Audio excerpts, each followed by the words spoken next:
Right, welcome to Trade Legends Podcast, episode 33. Guest host, Ash from Mahoney, because Al's been relegated to the audience. Yeah, I'm here for the takeover. So this week's guests, we've got Jamie, JW Heating, and Kirk from Mahoney. Blade work, Mahoney. Yeah, same thing. Hi guys, thanks for coming on. Jamie, we'll start with you. Thanks for having me. So you know the drill, you've watched the podcast before. So we want to know how you got into your trade. Anything that you think people can relate to, interesting about how you got into the trade. I know a lot of people are same route, apprenticeship, college, normally a family thing. But anything you want to tell us. And then what I want to know from you is, because you were on Instagram before I joined Instagram. So I really want to know from you is what made you start it and how you think it's changed. Because I think it's changed massively since I've been on it. You was on it before me, so. Yeah, massively. Oh, yeah, I want to talk about that. Left school, 15, 16, whatever. Studied law at Cambridge. Wow. I didn't really. I went to.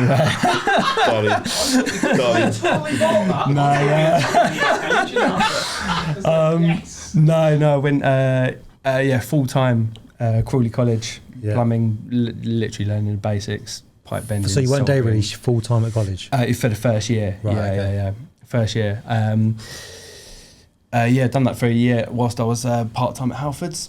Right. Bike Halfords crew. Yeah. Bike up crew. Yeah. Were you there as well? No, all my mates. £180 a month. I was. Done that for the first year. Learnt the basics. Got my apprenticeship with a building company at the age of about 17. And what made you go into plumbing? Is it a family thing, or did careers guidance at school, or? So the careers guy at school come in and we were doing all the, people were going for a work experience and stuff. I actually wanted to do my work experience in a bike shop because I was well into my bikes. Yeah. And I told my dad, I said, I'm going to do my work experience at Action Bikes. There's a shop called Action Bikes. And he went, no, you're not.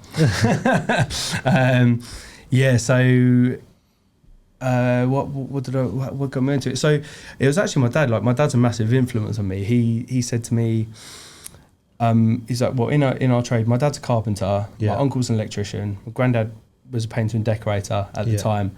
He said, we haven't got anyone in plumbing, anything. So he said, why don't you go for, so Crawley College, I put in for the plumbing course and the electric course, got into both, but chose through to the plumbing one. Yeah, good choice. So that's how I got into it, really. It's, no real influence, but just fancied that more. Done the full-time, 1 year full-time, and then I got an apprenticeship, so I went into the day release course. Yeah. Done a year's day release, where so I was going back on like a Tuesday or something like that, and coming into the third year where we would be doing our gas, and the college got into the everyone's employers, and they said, we don't think that the lads are experienced enough to now do the gas. Right. So what we would tell them to do is go and get a bit of experience for a few years, 2-3 years, and then come back in 2-3 years, and then they have the experience to do it. Which my employers at the time said, yeah, all right, we'd do that. They get an extra day out of me, sort of thing. And then we found out it was because they were low staffed. So I could have been qualified at 19. Yeah. Ended up then. I didn't then go back to that Crawley College. I went to a college over down my way called Steve Willis Training Assessment. They were brilliant. So I started there at about 19, and in my class it was just full of like 16-year-olds. It was me and one other mate at the same age. Yeah. And there was like 16-year-olds, like kids at the back making farting noises, and you're like, oh fucking hell, I'm over that. I'm over that already. I still do that now. So just got my head down there. It was 3 years course, so by the time I was then 22-ish, 22, 23, then qualified. But my whole apprenticeship was just a bit of a nightmare. With a building company that then done me over with the whole college thing, I was only there for about 2.5 years. Yeah. And they made me redundant. So that was when the credit crunch recession was happening. So they made redundant. I then got onto, through a mate, another job. I worked for him for about a year. He then wanted to downsize, get rid of everyone. So he then put us onto another trade. I was actually, when I was stuck on the M25 earlier on, I worked out how many people that I've worked with, which has probably done me quite a lot of good. Yeah. 58 different people that I've either worked with or alongside, or, you know, that's including a couple of like apprentices and stuff, but 58 different people from when I started to now.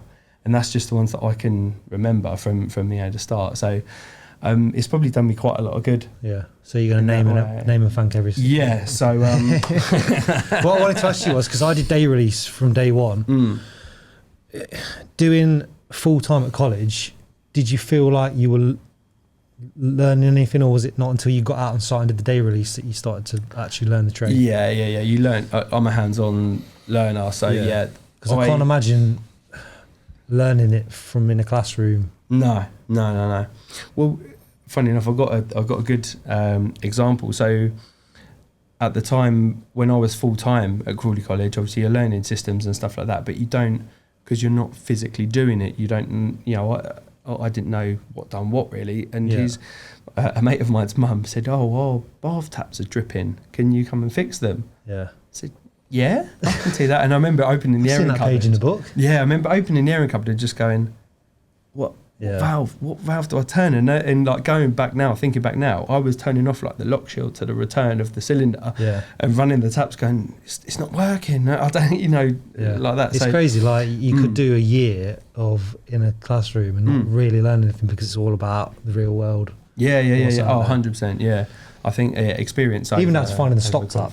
Yeah. It's not going to tell you in the book where it is on the property. No, you just know because of experience. Yeah, definitely. So yeah, that was basically my apprenticeship. I went through.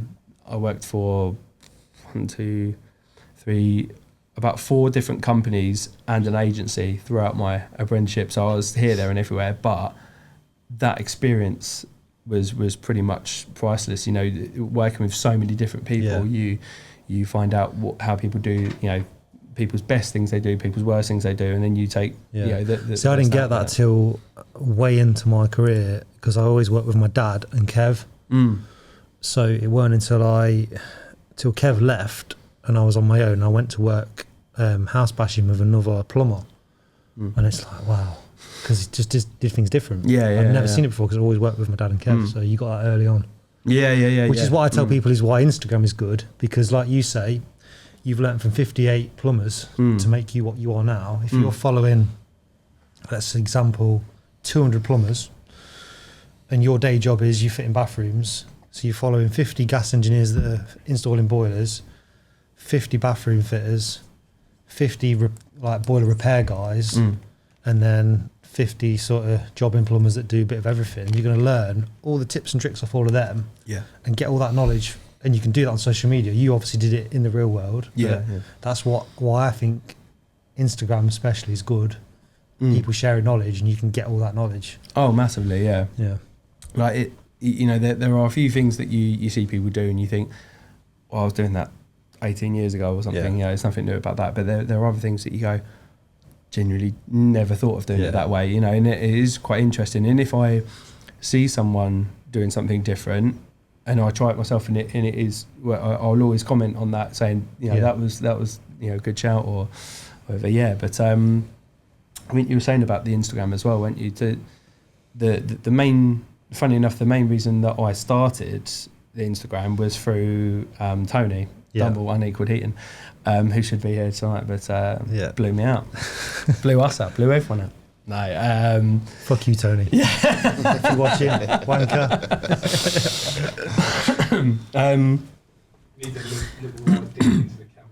Which camera? It's for you, Tony. I started. I don't know. Actually, I do know what made me start.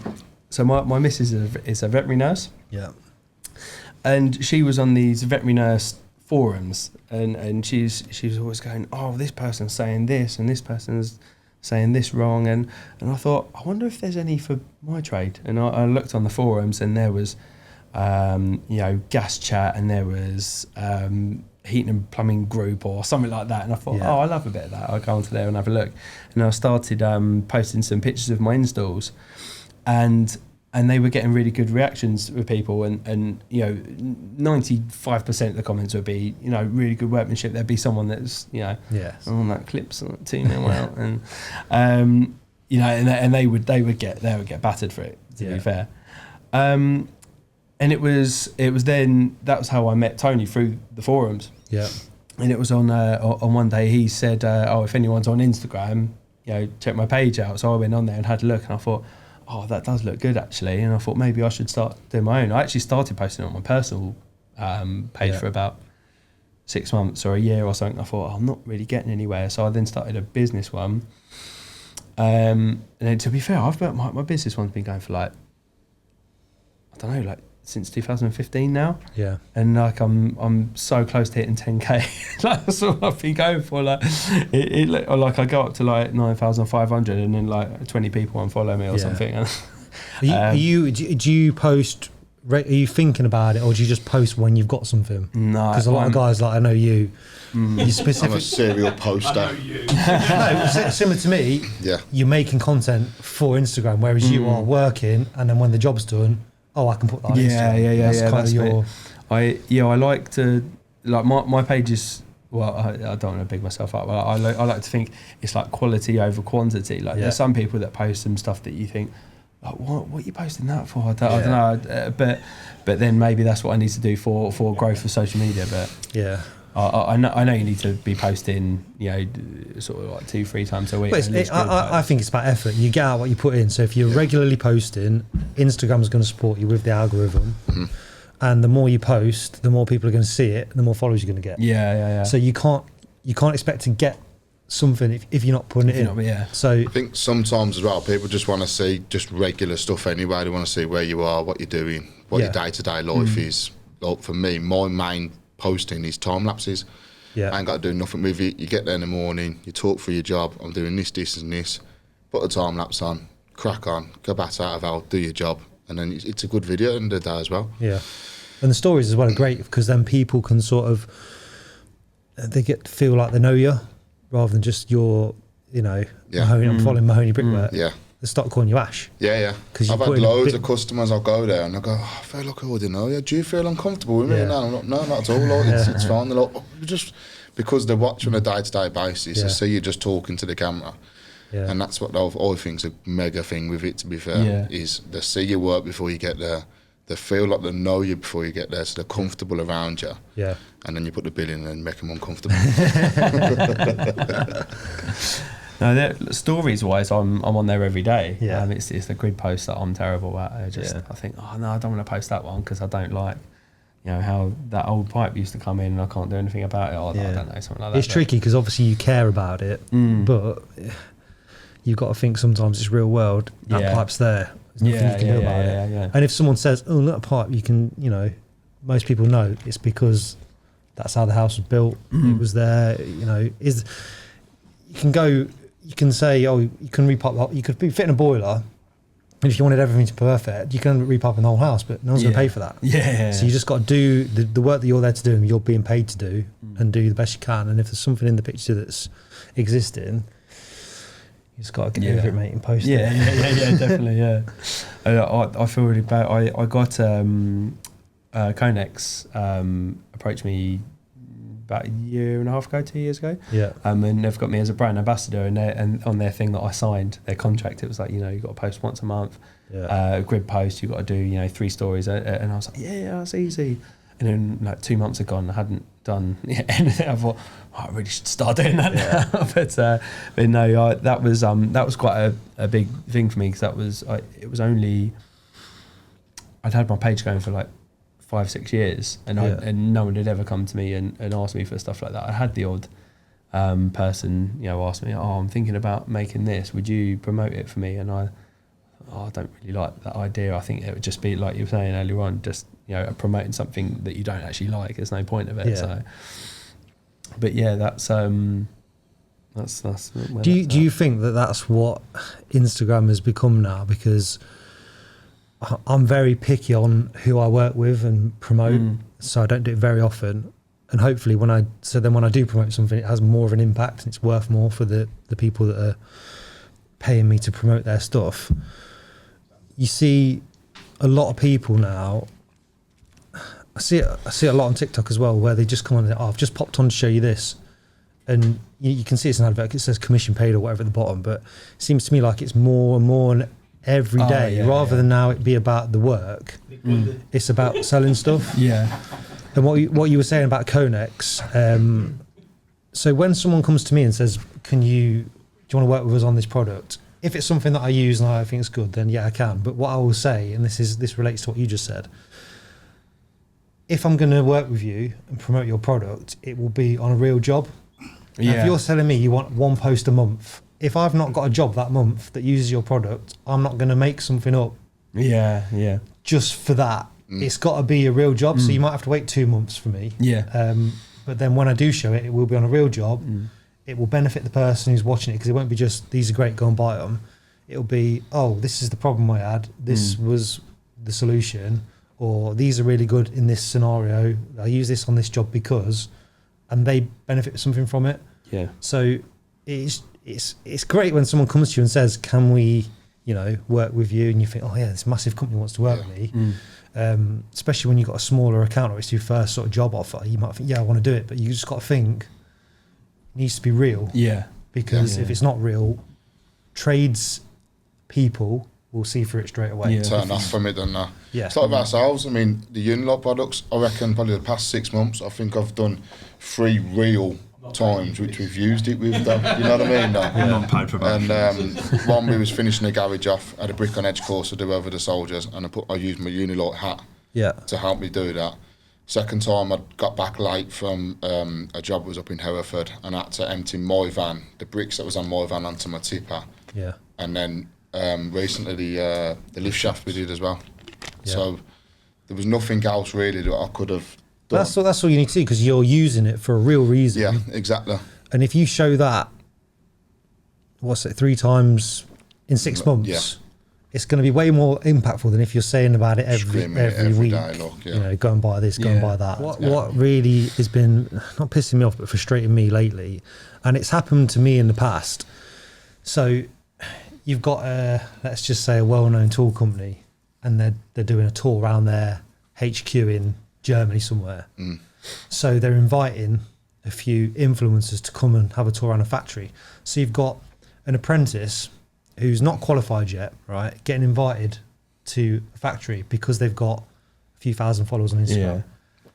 Whereas you've got someone who's 30 years deep in the trade, has been loyal to that brand their whole career, used it, tells people how great it is, how much they love this brand, don't get a look in because they're either not big on Instagram or they're not, the fit that they want to promote. Yeah. And I think that's where I missed the trick there. The older I get, the more sort of miserable I'm getting. Things like that are just really pissing me off. But it happened a long time ago when I first started on Twitter. Valent, they would invite me to every single go-karting, we're going paintballing, we're going here, we're going there. And I said, you can't keep inviting me because I'm not the only guy fitting Valent. I'm not fitting that many Valents, probably doing 12, 15 boilers a year. You've got guys fitting 100 of your boilers, not getting a look in because you're inviting me just because I've got a few followers on Instagram. So they sort of took that on board and they started sending it out to, because it should go to the guys who are working hard at our trade, day in, day out, with using the gear, buying their gear. They should be the ones getting rewarded, not someone who's got a few. And obviously I know that it's the way the game works. If I get invited and I show it, more people see it. It's free advertising. But it shouldn't always be about that. They should try and keep a mix of it, I think. Yeah, definitely. So, ladies and gents, tradesmen and women, I am trying to help you organise yourself. So we have teamed up with Tradify, which is a software brand that if you are struggling to get organised, to look after your customers and to get everything ready for the jobs that you are going to need, then Tradify is an all-in-one solution. So we've teamed up with those guys. If you click this little link just up here, you get 50% off your first 3-month subscription, and you also can have a 14-day free trial. I said Sublade. Ashley. What made you choose Brick Lane? I didn't. Bricklayer chose you. Bricklayer chose me. I never wanted to be a bricklayer. Like, never in a million years. Bricklaying was like my thing. Never wanted to be a bricklayer. Since like I was like 2-3 years old, always tanks, trucks, lorries, and like since I got to the point where I like started finding out about the forces, it was always I wanted to be in the REMA, like the Royal Engineers. Okay. And that was all I ever wanted to do, like ever. And then up until 17, 18, I went for like a careers day in the local recruitment office in Wolverhampton, and I got chatting to the geezer there. And because I was big into my bikes at the time, I had like a lot of knocks and injuries. And then when I got chatting to him, he says, "Oh, so..." Was that from falls off bikes? Yeah, like, literally just like getting clattered all the wall. And it was, so, yep, saying, "What do you want to do?" This, that and the other. Okay, then, no worries. Right then, about your physical health.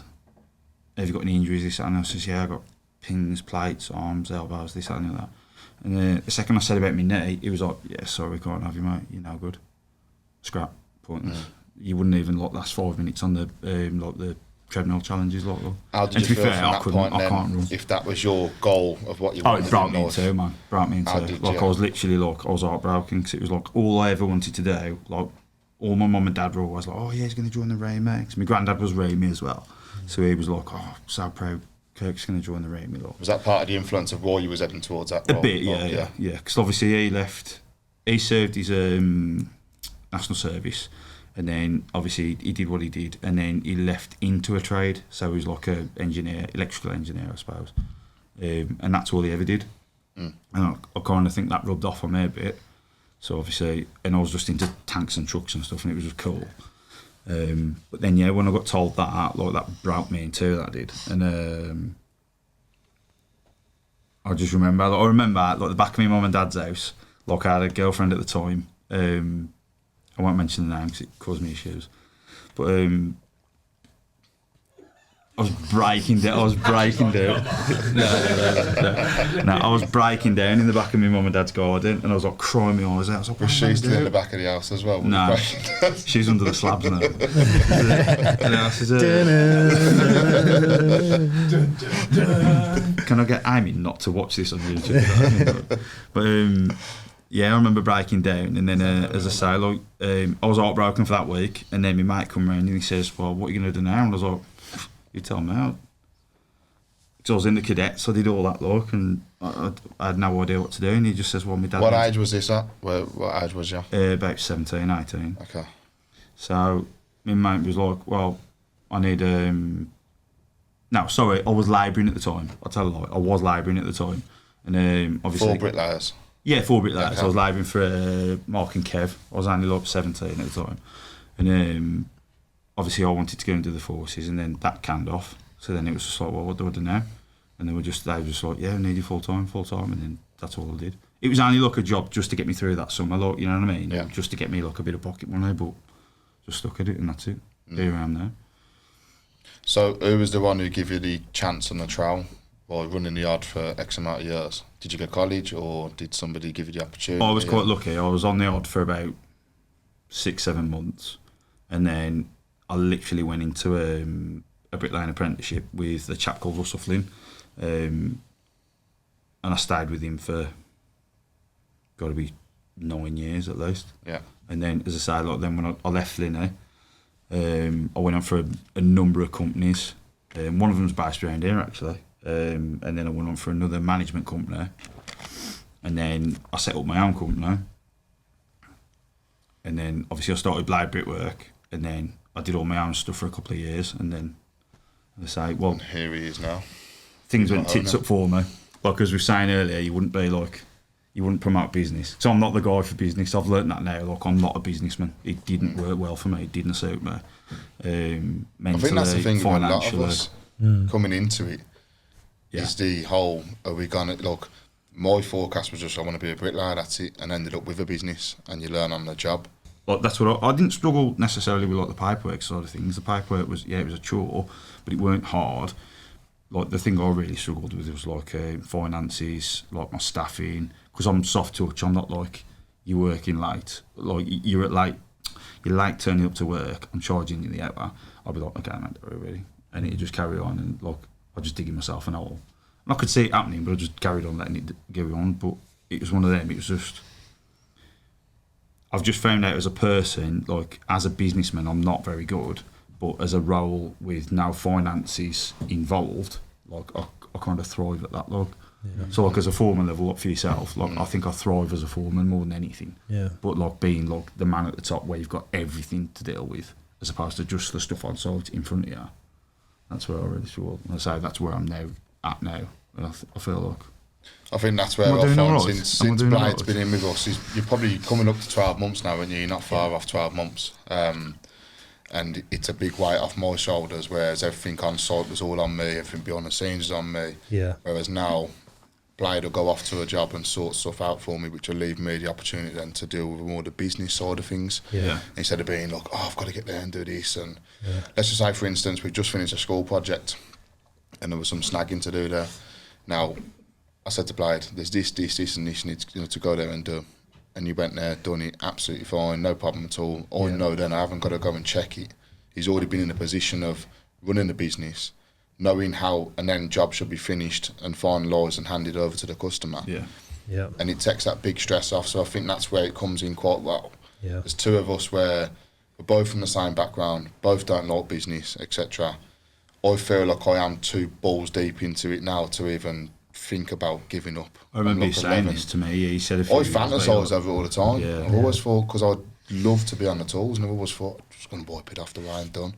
But then that other part of me head's going, now Ash, you're 10 years, 11 years deep now. Yeah, you've worked hard to where you get. That's what I'm like at the minute. Like, when we did Evesham for you, like, I went on to Evesham, the school that we did for in Evesham. I went on to that, and I was like, I didn't realise at the time until I was speaking to Rob Muldoon, NYHP. I was like really low, and I didn't realise just because of business and the way it was. And then, like, going on to like Ash for me was like a bit of a stopgap. It was like, I need to get my head straight, I need to get my finances back on track, I need to get this, that and the other done. So I need to come away from the business for a short while, get back on the tools for somebody else, have no stress, have a solid income coming in, and then I can chill for a bit, then I can get myself right again.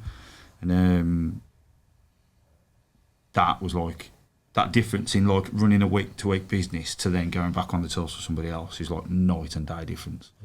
And it was literally, my mood changed within, like I said to you, but like literally 6 weeks in, I felt like a different person. You said as well, didn't you? I felt like a completely different person. Yeah. I just found it as well, like answering to like customers, or not necessarily customers, like private customers. I mean, they can like push a bit, but it was like contractors. Like, if you work for certain contractors, like I had 3 or 4 on the books at the time, and like, I think it was 2 of them, they were under the belief that you were their bricklayer.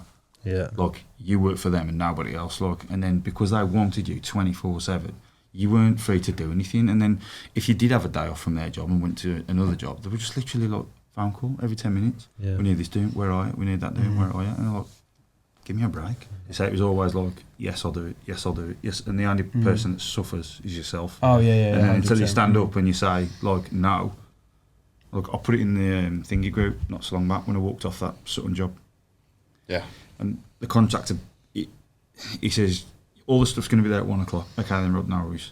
Turned up on the job, nothing was there. I had 5 lads there. I was paying the wages and no kit there. And I was like, what am I doing here? Look, I've said yes to this geezer to get him in, and I'm just paying out like near enough $1,000 to be here for nothing. And I rang him up, says, no kit here. He says, why didn't you ring me earlier? I says, I did ring you. You were in a meeting. You told me to ring back later. So what are you going to do then? I says, well, we're going on. He says, well, the kit will be there in a bit. I says, I don't care. I don't care, mate. You've had me here. You've had my pants down today. Yeah. I says, I'm not coming back in. I'll come in tomorrow. And he was like, And that for me was like a massive, like, that was that easy to do. That was that easy to say no to him. I could have stayed there I could have stayed there for the rest of the day and got the job done. Yeah. But I thought, you know what, I'm not waiting another half hour. I could have been another 2 hours. Could have turned up in 15 minutes. I don't know.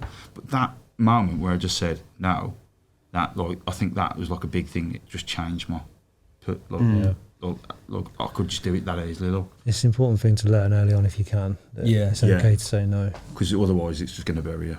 If you say yes to everything, it will bury you. So, as you know, myself and Pete, we always want to try and give back to the people that watch and listen to the show. So we've done you an absolute solid. We've got loads of discounts from top name brands all across the internet. So if you want to save some money on tools, software, tool bags, accessories, then go and check out our discount page, which is just located here.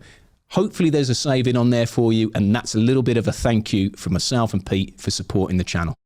So, Jamie, there's a story that I want you to tell. Okay. About something that's happened to you recently that I think a lot of people will find useful. And it's not going to be you, slagging anyone off. It's just going to be your sort of story. Because in our trade, a lot of the time, when you're a sole trader, you might have mates in the trade, friends, whatever, and you'll... you have these, when you're on site together, you'll be chatting and you might have this really good idea of like, let's work together, join forces, we can make so much money, we can, be the next, big plumbing company. And sometimes it works, but sometimes it doesn't work. Sometimes it doesn't go to plan. It does sound familiar, that does. And I wanted you to tell the story because I think if it's just something people will be able to relate to in our trade. So if you want to just take it and tell us what happened. So JW Heating was I started it. Well, I'm a sole trader. It's just a sole trader name. 2013. Most of 2013 was actually subbing to other people, but anyway, kept on going up until lockdown. But the Christmas before, so Christmas 19, a good friend of mine said, have you ever thought about us? At the time, I was Ramo. I had so much on. Mainly I was doing a lot of work for a building firm. I was their main guy and they were just getting bigger and bigger and bigger, and I was trying to do everything for them, and whenever they needed something doing, it was needed doing yesterday. It was always like that. And I'm also trying to look out for my own customers. And he said, everything thought about doing something together, and it was just, oh my God, what an idea. We worked with each other for so long. On and off. Went to college with each other, done apprenticeships with each other. Get on really well, and I thought, first of all, he said, sleep in it, don't say anything now. So I slept in it, spoke to my missus about it, and she said, it sounds like a good idea, because I was thinking, if I'm earning this now, if we've got a couple of lads working for us, so think about how much money we could earn, and and then it was supposed to happen in April 2020, and then COVID hit. So it put off for a bit and started in May 2020 instead. And started off, we knew it was going to be hard, especially coming out of the lockdown. But it was going really well. And then we got our first guy on. It was an apprentice at the time. And then all of a sudden, the building company that we were working for, again, they were just expanding and just scaling up to these unreal, levels. That they went from being two sole traders to going together. One was Sparky, one was a sort of carpenter builder, and they just blew up. They went massive, and they've got 24 guys. They've got 20 vans on the road. They're still going now. They're massive now. They're even bigger. But luckily enough, they got their own in-house guys. So it's when that happened and they started getting the in-house guys out with the stress. It just leaves you. Oh, it's not so bad anymore. It's not just me. And but it went. I gave it a go for 2.5 years in the end. And it was after about 2 years, I started thinking. I'd have the odd feeling in my head. Okay, have I done the right thing? And then I think back to, this time 2 years ago, I would be, I don't know, if I finished a job at, let's say 3 o'clock, I would go home, but I can't do that because, what if the other guys helping? So I'd finish the job at 3 o'clock and then I'd go and help the other lads on a boiler change or something. And then, there was a lot of different things. The main things we wanted to start was to work less, earn more. Yep. And it was the opposite way around for me. I was skint, and I was just working all the hours under the sun. And it got to a point. It was a couple of sort of close friends to me and stuff. They were saying, you're not yourself. And I was so low at the time, but funny enough, Exactly didn't realise it. Didn't realise it. And I'm not an emotional person at all, but I got home one day, my missus looked at me, she said, "Are you all right?"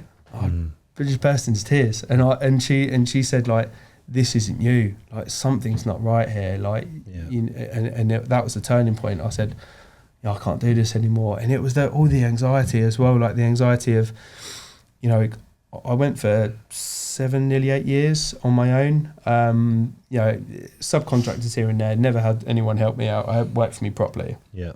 To then at our busiest point, we had 5 lads on, 3 of them subbies, 2 of them on the cart.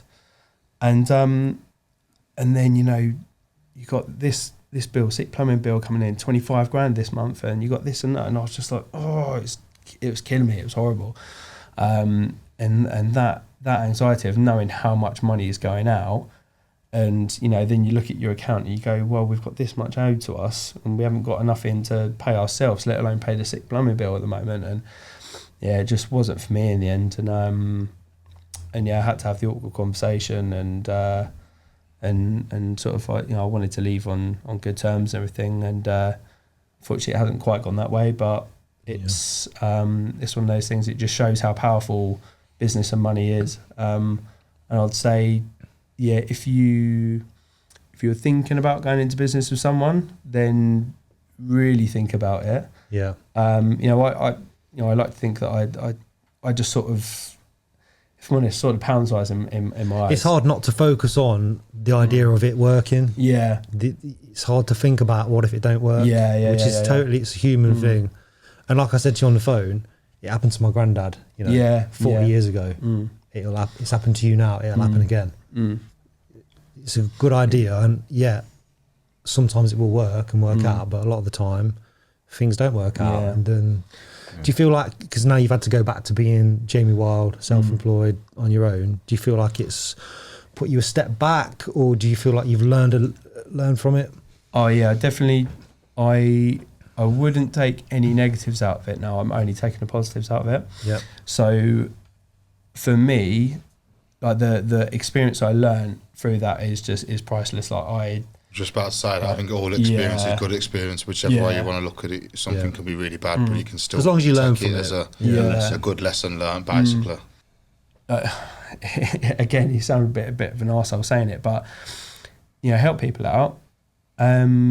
But at the end of the day, if you need to do what you need to do, then do it. You've got to look after yourself. I think you can help people out if you're in a position to help. If you're not in a position to help, then you're not in a position to help. So you've got to. No one else is going to look out for you. So you've got to look out for yourself. Knowing your limitations, I suppose, isn't it? Look, of how far you can stretch yourself to before your head starts falling off, basically. Be comfortable where you are. And that's so that's where I'm now. Just I got a few mates that take the mick out of me, saying, he's service engineer now, he doesn't do boilers anymore. I still I done one on Tuesday, and it was a good laugh, because obviously it is a bit lonely on your own. Yeah.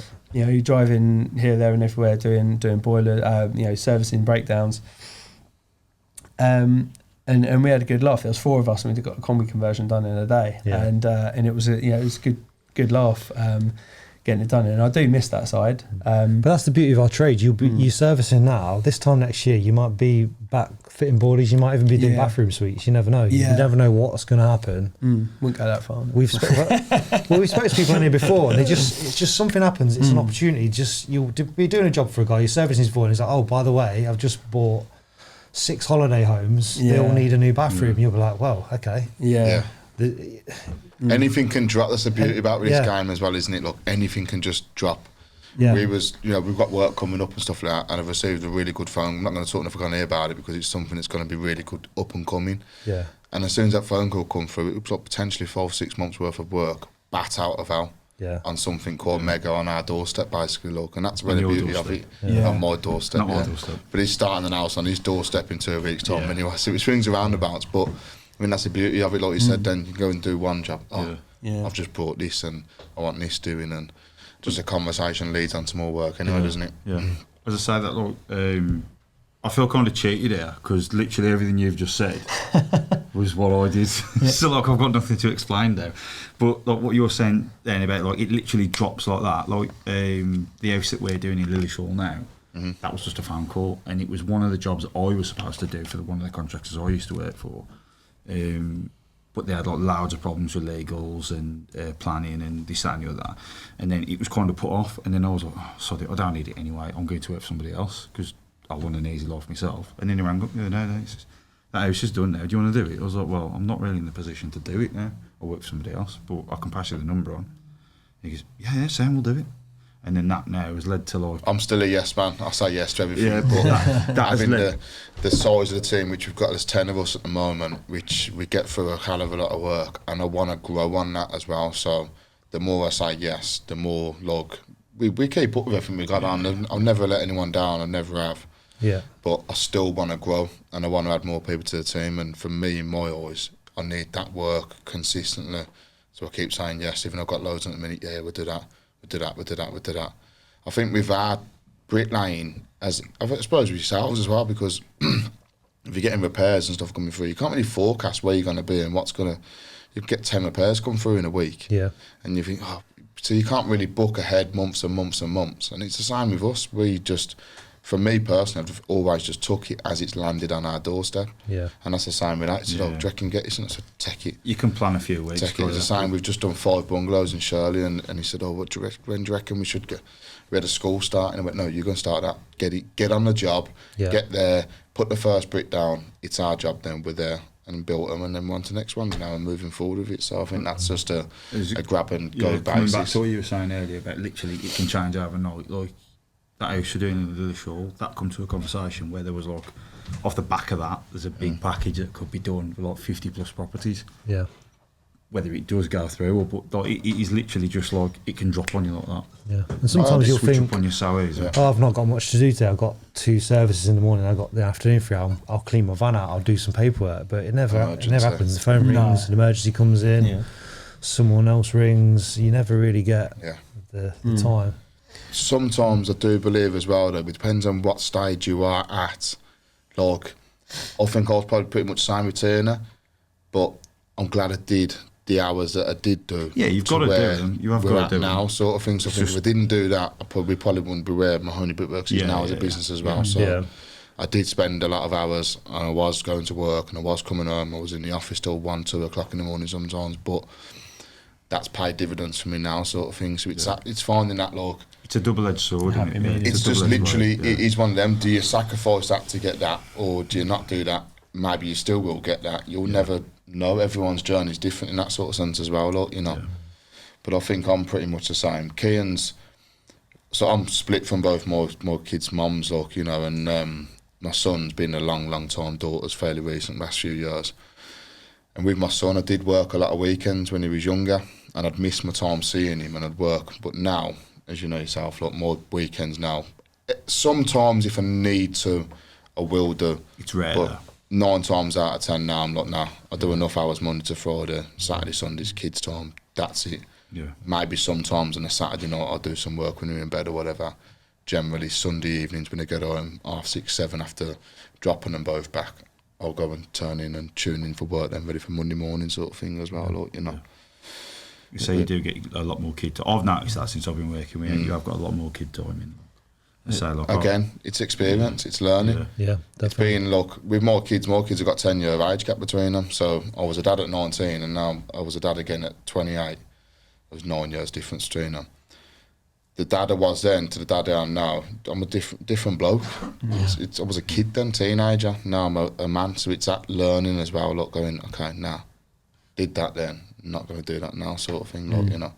Right, guys. So we've come to the stage where we ask you for your final thought, which is normally, well, for some people, Jerry Springer thing, like Nick Bundy, it's just a plug of their page in the channel. But you can plug your page. But if you've got any advice, either someone's told you in the past that it's really helped you in life, or just something you want to pass on, just. I won't plug my page, but if you want to, it's well, didn't you want to get to 10,000 Instagram? Yeah. Annoyingly, when I went back to JW, someone nicked my name. So it's now JW at JW __ heating. Double underscore. I messaged the guy and everything. I said, mate, would you? They ignored me. Yeah. He just got a couple of pictures of him fishing. But yeah, no, advice. I would say, funny enough, I get a lot of people asking me, I'm thinking about going out my own. Have you got any advice? And I used to say, yeah, don't trust anyone. Yeah. That was my advice. And I thought, well, that's not going to help anyone really, is it? My advice would be, if you're going to go out on your own, first get a good accountant. Nice. Or one that's been recommended to you, or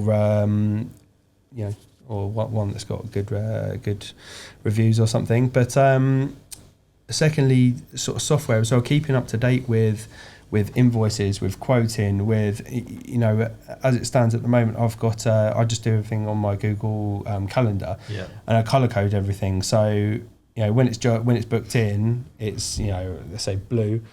When I've done it and I've invoiced it, I then change that green. So make sure that you've always got a path, so right, has this person been invoiced? Have they paid it? And then you can check on your software then, whether it's being paid or not. So I'd say, main reasons, I'd say, also as well, deadlocks on your van. Deadlocks on your van vaults, that's your bread and butter, and make that as difficult as possible to get into. And then just organisation is definitely the key. And if you got wife and kids, save work for the working hours, and when you get home, just chill out. Don't do work when you get home. That's mine. Was it right? Me, no. I don't know. From my story, from what I've been through and what I've done over the many years, my honest opinion is enjoy yourself. Like, do what makes you happy. If it's going to cause you stress, don't do it. Like I was saying earlier, if that contractor calls you up and says, I need it doing now, you don't need it doing now, mate. The building ain't going nowhere. I'll do it tomorrow. And it's as simple as that. Yeah. Just make sure that you're mentally stable. You're not under pressure. Just try and reduce that as much as you possibly can. Yep. So at the end of the day, we're all here together. As me and Ash have grown to be really good friends. But before I met him, before I worked for him, I couldn't care about him. I don't. I mean, no offense to yourselves or anyone else. I don't know you. So why should I jump? Why should I jump through hoops? Why should I jump through hoops for you? For somebody I don't know. Really? Choose, mate. No, what I'm saying is basically you're here for yourself and your family. Wasn't it said earlier? Look after number one. Yeah, basically. Yeah. And I was at the point where basically fuck everyone else. Everyone goes you can be nice and you can be the yes man and you can help out as many people as you want, but at the end of the day, you're leaving the planet on your own. You know what I mean? So look after number one, basically. Definitely, yeah. Awesome. Well, cheers, guys. Thanks for coming on. Thanks for having us. Hope you've enjoyed it. Yeah, it's been mega. Have you got any more beers? I really wanted to get up and get into the fridge. I ain't going to do that. If you like listening to Al talk over all the guests, if you've enjoyed this episode of Trade Legends, listening to Al talk over everybody else and people banging on the desk, if you've enjoyed listening to and watching today, you're fucking gonna just stay still, one space just for a minute. If you've enjoyed watching this, blah blah blah blah blah blah. So right, 3, 2, 1, go. So I'll just not do it. Go. Yeah, sure. I'm gonna shut up for just a minute. If you've enjoyed listening and watching today's Trade Legends podcast, please subscribe to our channel. It will really help us out. We're a new podcast. We want to do big things, and you subscribing, hitting the little bell so you get notifications, be just great. Thank you. Hitting the little bell. I was like, yeah, ding, ding, ding, ding. There is a little bell in there.